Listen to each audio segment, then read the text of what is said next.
दोस्तों नमस्कार, स्वागत है आपका 4 PM पर। मैं हूं आपके साथ अदिति।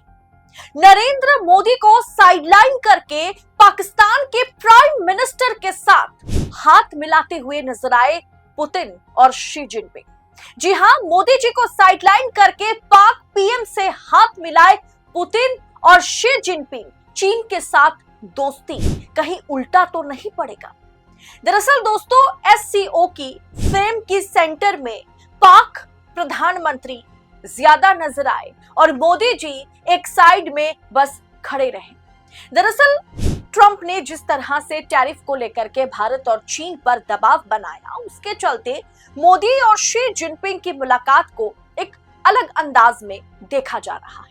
हाँ, गोदी मीडिया की तरह चीन में कदम मोदी जी रखते ही एकदम थर थर कांपे डोनाल्ड ट्रंप, टेंशन में अमेरिका, ऐसा भले ही कुछ ना हो रहा हो, लेकिन शी जिनपिंग और व्लादिमीर पुतिन और मोदी की मुलाकात से अमेरिका या ट्रंप भले ही ना कांपे, लेकिन इस मुलाकात में अमेरिका पर किस तरह से लगाम लगाया जाए उस पर विचार किया गया है, क्योंकि चीन और भारत पर रशिया से तेल लेने के लिए टैरिफ के साथ साथ पेनल्टी भी लगाया गया, थोपा गया है। अब ऐसे में दुश्मन के दुश्मन को हमारा दोस्त बनाना बनता है, या फिर दुश्मन के दुश्मन चाहे कितना भी हमारा भी दुश्मन हो, उनके साथ हाथ मिलाना फिलहाल मजबूरी। चीन के साथ हाथ मिलाना पड़ा, डिप्लोमेटिक वे में हाथ मिलाया गया और आज एससीओ शिखर सम्मेलन में पाकिस्तान के प्रधानमंत्री शहबाज शरीफ के सामने आतंकवाद के मुद्दे पर पाकिस्तान की कड़ी आलोचना मोदी जी करते हुए नजर आए। अपने संबोधन में प्रधानमंत्री ने पहलगाम में हुए आतंकी हमले का जिक्र करते हुए कहा कि आतंकवाद पूरी मानवता के लिए चुनौती है और इस मुद्दे पर दोहरा रवैया, डबल स्टैंडर्ड मंजूर नहीं। मोदी का यह भाषण अमेरिका को एक आप कह सकते हैं कि इनडायरेक्ट मैसेज है, अप्रत्यक्ष संदेश है, जो इस समय पाकिस्तान के लिए बहुत ज्यादा आप कह सकते हैं कि शुभचिंतक बना बैठा है। डोनाल्ड ट्रंप अभी पाकिस्तान के लिए बहुत ज्यादा शुभचिंतक नहीं बना बैठा है, तो उससे उन्हीं को कहीं ना कहीं आप कह सकते हैं कि टारगेट करते हुए मोदी जी ने आज का भाषण दिया और उस भाषण पर बहुत ज्यादा हम विश्लेषण नहीं कर सकते। जो एक प्रधानमंत्री को करना चाहिए उन्होंने वो किया, जो कि अच्छी बात है। लेकिन दोस्तों, मोदी का आतंकवाद पर आज का भाषण काफी महत्वपूर्ण है, लेकिन ये सब कुछ के बाद जब एक ग्रुप फोटो लिया जाता है, जिसे सोशल मीडिया पर पब्लिश किया जाता है, तो ऐसे में सब कुछ के बाद जब ग्रुप फोटो लेने के लिए सब एक मंच पर इकट्ठा हुए, तब दोस्तों फोटोग्राफी के दौरान कांड हो गया। इस पर मतलब क्या कांड हुआ आप वीडियो में देख सकते हैं कि पहले तो शी जिनपिंग और पुतिन के बीच बातचीत चल रही थी, उसके बाद सब एक लाइन से खड़े हो गए। सबको पता था कि किस पोजीशन पर किसको खड़े होना है, और इधर मीडिया खड़ी थी जो लगातार खचाखच फोटो ले रही थी। लेकिन इन सब कुछ के बीच जब ये सब कुछ खत्म हो गया, अगर आप इस तस्वीर को देखिएगा दोस्तों, आपको पता होगा कि हमेशा इस बात पर चर्चा होती है। मैं कुछ फोटोग्राफ्स आपको पुरानी दिखा देती हूँ, अलग अलग समिट या अलग अलग कॉन्फ्रेंस में जब मोदी जी विदेश का दौरा करते हैं, अलग अलग ग्लोबल मंच पर जब मोदी जी बीच में खड़े होते हैं, तो पता नहीं गोदी मीडिया इसकी इतनी तारीफ करती है, इतनी तारीफ मीडिया करने लगती है, चाटुकार पत्रकार करने लगते हैं कि पता नहीं मोदी जी अगर बीच में खड़े हैं तो क्या हासिल उन्होंने कर लिया। जबकि हर एक पोजीशन की भी महत्व है, इस बात को भी हम नजरअंदाज नहीं कर सकते।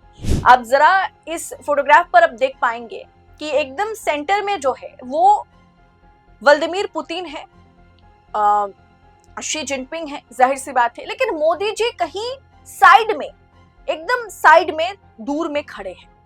चलिए पोजीशन पर बात नहीं करते। तो दोस्तों उसके बाद क्या होता है, व्लादिमीर पुतिन और शी जिनपिंग साथ में आगे निकलते हैं।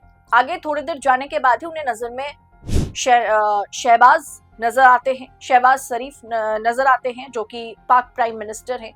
शहबाज शरीफ को देखते हुए वो रुक जाते हैं, बकायदा थोड़ा सा साइड होते हुए वो उनके पास पहुंचते हैं। व्लादिमीर पुतिन और शहबाज शरीफ हाथ मिलाते हैं, मुस्कुराते हैं और ये फिर वो आगे बढ़ते हैं। अब जाहिर सी बात है, ये मुलाकात या ये हैंडशेक हंसते मुस्कुराते हुए मोदी जी को या हमारे देश के लिए बिल्कुल भी अच्छी बात नहीं है। पाकिस्तान जिस तरीके से, पाकिस्तानी प्राइम मिनिस्टर जिस तरीके से पुतिन के साथ हाथ मिलाते हैं या पुतिन उनके साथ जिस तरीके से हाथ मिलाते हैं, ये हमारे लिए गले से नहीं उतरता। इस पर सुप्रिया श्रीनेत ने, मतलब कांग्रेस की ओर से, विपक्ष की ओर से सरकार को कटाक्ष करना, मोदी जी को कटाक्ष करना, मतलब एक तरीके से जाहिर सी बात है वो बाहर गए हैं तो उनको इन तमाम क्रिटिसिज्म का सामना करना पड़ेगा। और क्रिटिसिज्म इसलिए है, इसको मैं क्रिटिसिज्म इसलिए कह रही हूं, वो भी मैं आगे आपको बताऊंगी, लेकिन पहले आप जान लीजिए सुप्रिया श्रीनेत ने या कांग्रेस ने किस तरीके से इस वीडियोग्राफी पर पलटवार किया। पाकिस्तान की कितनी औकात बढ़ गई है कि पुतिन ने रुककर आतंकी मुल्क पाकिस्तान के प्रधानमंत्री शहबाज शरीफ के साथ हाथ मिलाया। इससे ज्यादा मोदी सरकार की विफल विदेश नीति का क्या सबूत होगा। वैसे हमारे प्रधानमंत्री अंत में कहीं इतने पीछे क्यों रहे? दोस्तों, दरअसल विपक्ष का काम है कि वो क्रिटिसिज्म करेगा, विपक्ष का काम है, वो विपक्ष में बैठा है, कहीं पर सरकार की फेलियर उन्हें नजर आएंगी तो वो इन मुद्दों पर बातें एक तरीके से करने वाला है। विपक्ष का काम ही है सत्ता से सवाल पूछना, सत्ता की वाहवाही नहीं करना। विपक्ष के प्रेशर में हमेशा सरकार काम करती है, विपक्ष का काम है वो करेगा। लेकिन दोस्तों, इन तमाम चीजों के बीच बात एक ही बात पर हम बात करेंगे, वो है डिप्लोमेटिक मुद्दे पर लगातार हमारी सरकार फेल होती चली जा रही है। कूटनीति में लगातार हम फेल हो रहे हैं, हमारी सरकार कूटनीति में विफल हो रही है। इसकी भारी कीमत चुकानी पड़ रही है देश को, आम पब्लिक को। मतलब ऐसे में शहबाज शरीफ से खुद जाकर के पुतिन का हाथ मिलाना कई तरह के सवाल को जन्म दे रहा है। क्या पुतिन या चीन के साथ दोस्ती करके मोदी जी कोई गलती तो नहीं कर बैठे? कहीं मोदी जी देश को खतरे में तो नहीं डाल रहे? कल जिस तरह से मोदी जी शी जिनपिंग से, दोस्तों सब जानते हैं कि पुतिन जिस तरीके से आप कह सकते हैं कि रूस यूक्रेन पर वार करता हुआ नजर आ रहा है, उससे हम पुतिन को दूध का धुला हुआ तो नहीं कह सकते। अगर शी जिनपिंग की बात की जाए तो पाकिस्तान के साथ साथ चीन भी हमारा सबसे बड़ा दुश्मन है, जो चुपचाप काम करके निकल लेता है और हमारी सरकार चू तक नहीं कर पाती।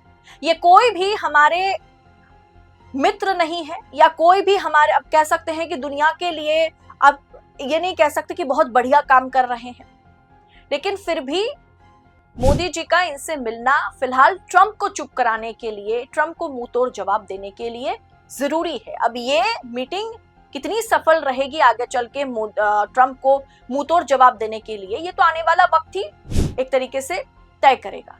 लेकिन मोदी जी, कि सबको पता है इनका मिलना कोई कंफर्टेबल सिचुएशन को क्रिएट नहीं करेगा। सबको पता है कि शी जिनपिंग से जब मोदी जी मिलेंगे तो मोदी जी असहज होंगे, शी जिनपिंग भी असहज होंगे, क्योंकि रिश्ता अगर सही नहीं है, अगर फ्रेंडली एटमॉस्फेयर में दोनों देश काम नहीं करता, अगर हम एक दूसरे के सामान बैन करते हैं, तो जाहिर सी बात है एक दूसरे, मतलब अब कह सकते हैं कि चाइना हमारी जमीन हथियाने में लगा हुआ है, हमारे जवान मारे जा रहे हैं वैली पर, तो इस पर किसी की भी मुलाकात दोनों देशों के मुखियाओं के बीच सहज नहीं होगा, कंफर्टेबल नहीं होगा।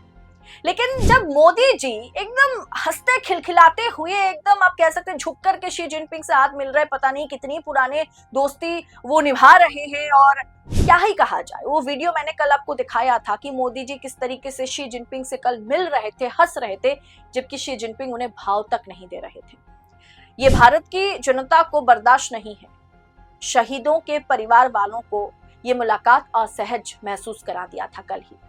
इस पर बीबीसी ने बकायदा एक बहुत ही बढ़िया रिपोर्ट पेश किया है। आप कह सकते हैं कि थिंक टैंक बुकिंग्स इंस्टीट्यूशन की सीनियर फेलो तन्वी मदान मानती हैं कि अमेरिका से इतर जो है कि रूस और चीन की दोस्ती भी भारत के लिए बड़ी चुनौती है। उन्होंने ये लिखा या ये कहने की कोशिश की, भारत के लिए चुनौती यह है कि आज रूस और चीन के आपस में रिश्ते भारत से ज्यादा बेहतर हैं। इनमें से एक भारत का जो चीन है वो भारत के लिए कंपटीटर है, और दूसरा रूस जो है वो चीन पर ज्यादा निर्भर है। चीन पर जो है रूस ज्यादा निर्भर है, और सोच भी, मतलब आप एक तरीके से दोनों की सोच भी मिलती जुलती है ना, विस्तारवाद की नीति है। लोग ये भूल जाते हैं कि भारत और रूस के पुराने करीबी रिश्तों की बड़ी वजह उनका चीन से टकराव था। चीन में पीएम मोदी और शी जिनपिंग मिले हैं, लेकिन कई एक्सपर्ट्स जो है वो वाकई आशंकित हैं, वो डरे हुए हैं। रक्षा मामलों के एक्सपर्ट सुशांत सिंह ने या उनका कहना है, उन्होंने ट्विटर पर इस पर बकायदा एक पोस्ट जारी किया है। उन्होंने ये लिखा है कि मोदी बहुत कमजोर स्थिति में चीन जा रहे हैं, क्योंकि ट्रंप ने उन्हें निशाना बनाया और उनके पास कोई दबाव बनाने की ताकत नहीं। चीन भारत से दोस्ताना रिश्ते चाहता है, लेकिन पूरी तरह अपने हिसाब से, मतलब अपने टर्म्स एंड कंडीशन पर चीन भारत के साथ हाथ मिला रहा है। चीन ने भारत को एलओसी, व्यापार, एलएसी, बिजनेस, टिबेट, तमाम चीजों पर कई रियायत पर जो है, मतलब कई चीजों पर समझौता करने से इनकार कर दिया है। पाकिस्तान को लेकर के चीन कोई भी वादा जो है करने के लिए तैयार नहीं है, चाहे वो सैन्य सहयोग हो या फिर कोई भी क्षेत्र हो।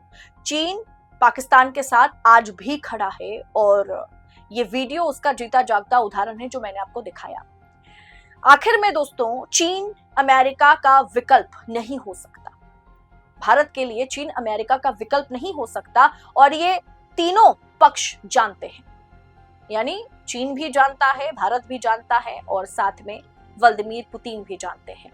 अब ऐसे में इन तीनों की मुलाकात, तीनों की बातचीत के जरिए जिस तरह की तस्वीर सामने आई है और उन तस्वीरों के जरिए जिस तरीके से अमेरिका को, हम तो कहेंगे अब, उकसाया जा रहा है, मुंह तोड़ जवाब इस तस्वीर के जरिए, जिस तस्वीर में आप देख रहे हैं ये तीनों खड़े हैं और मोदी जी कुछ कहते हुए, कानों कान फुसफुसाते हुए नजर आ रहे हैं। इन तस्वीरों के जरिए आप अमेरिका को सबक नहीं सिखा पाएंगे, क्योंकि ये एक डिप्लोमेटिक मैटर है और उसे उसी तरीके से हैंडल करने की जरूरत है।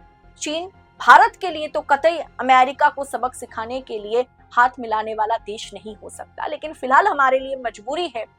सरकार ने कुछ कदम उठाया है तो सोच समझकर उठाया होगा, और बाकी जब डिप्लोमेटिक मुद्दे पर विदेश में जाकर के हमारे प्रधानमंत्री को अपमानित होना पड़ता है, या मोदी जी या प्रधानमंत्री ऐसा कुछ कर जाते हैं जो पिछले इतने सालों से, आजादी के बाद से किसी भी प्राइम मिनिस्टर ने नहीं किया है, देश की ऐसी बेइज्जती वो करा आते हैं कि देश के नागरिक होने के नाते देश और हम भी शर्मसार हो जाते हैं। फिलहाल दोस्तों, इस पूरे विषय पर आपकी राय क्या है? मोदी जी की पोजीशन जिस तरीके से धीरे धीरे मोदी जी साइड हो रहे हैं ग्लोबल सिनेरियो में, उसे आप किस अंदाज में देख रहे हैं? कमेंट बॉक्स में अपनी राय हमारे साथ साझा कीजिएगा। ऐसी पॉलिटिकल अपडेट्स को, अंदर खाने की एनालिसिस को पाने के लिए 4 PM न्यूज नेटवर्क के साथ बने रहिएगा। मुझे दीजिए इजाजत, बहुत बहुत शुक्रिया आप सभी का। जय हिंद, जय भारत।